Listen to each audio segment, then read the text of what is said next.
The 6 key lessons about storytelling with data. Number 1, the context or the background. Are you aware of it? The most appropriate visuals. Which type of graph should I be using? Declutter. Focus the attention of your audience to what you want them to see. Think how you want to present your story, and finally tell the story. Let's get started. Today, our graphical skills are at this level. You want to show that the ticket volumes received and the ticket volume processed. If I'm going to show this to my manager or to my client, what am I asking them to interpret? If you, whatever you understand, I would request you to write down in the comment section below. The context and the background is very important. So let us understand how do I set the context. Please approve the hire of 2 FTEs to backfill those who quit last year. The ticket volumes over time, it is the same data, but I have changed the way I've presented. It is now being shown as the line graph, and we can see that earlier in the month of Jan to May, we were receiving high volumes and we were able to process all of it. There is no gap between the gray and the blue line. They are perfectly matching or overlapping each other. Once the employees quit in the May, we nearly kept on getting the incoming volumes for the 2 months, and we managed that volumes, but we started seeing the gap from the month of August, as we are not able to cope up with the volumes that we are receiving. And hence you can see that there is a clear gap between what we are receiving and what we are processing. This will definitely result in the customer complaint or the customer dissatisfaction. When I show information in this way rather than the previous way, do you think you are able to communicate the message which you want? Will you get the approval for hiring the 2 people that you want?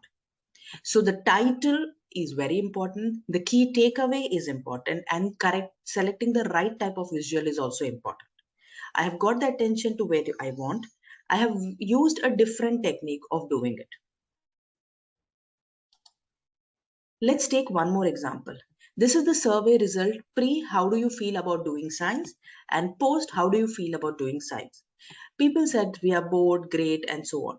And you can see that, oh, there is a pie chart. One of you might easily identify, oh, the green portion, which was okay, was 40% earlier and now is reduced to 14%.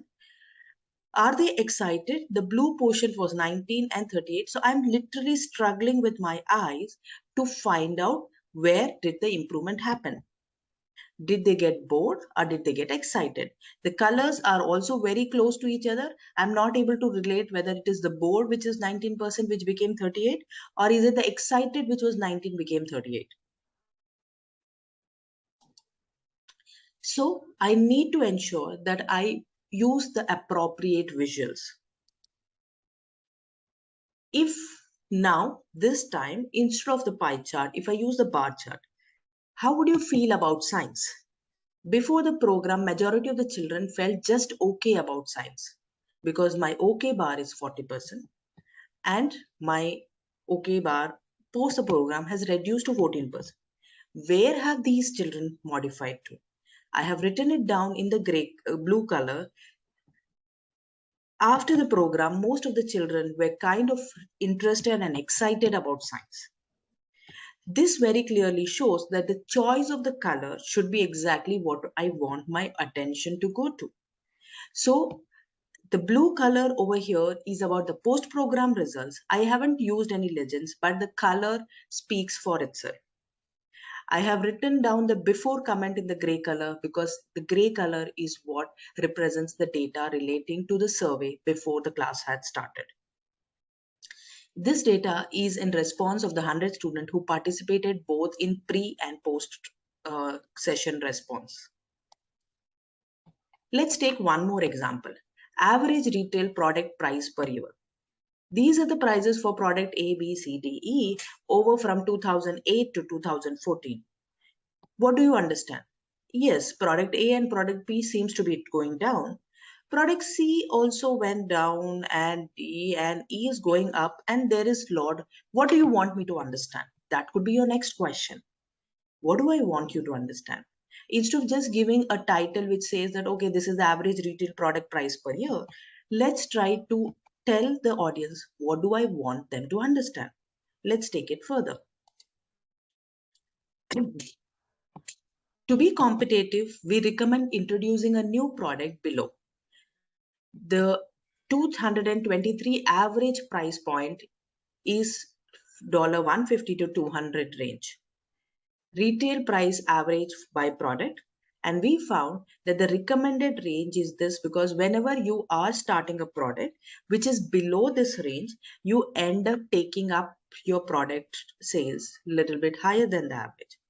If you have products which are at a higher price, they eventually tend to come down. So if everything is coming to the average, why not we introduce new products which are in the range of $150 to $200? What are you communicating? Did it become easy for your audience to take an action? Yes, the next product I introduce should be in this range for me to become successful. I will have profits and I will have more market share.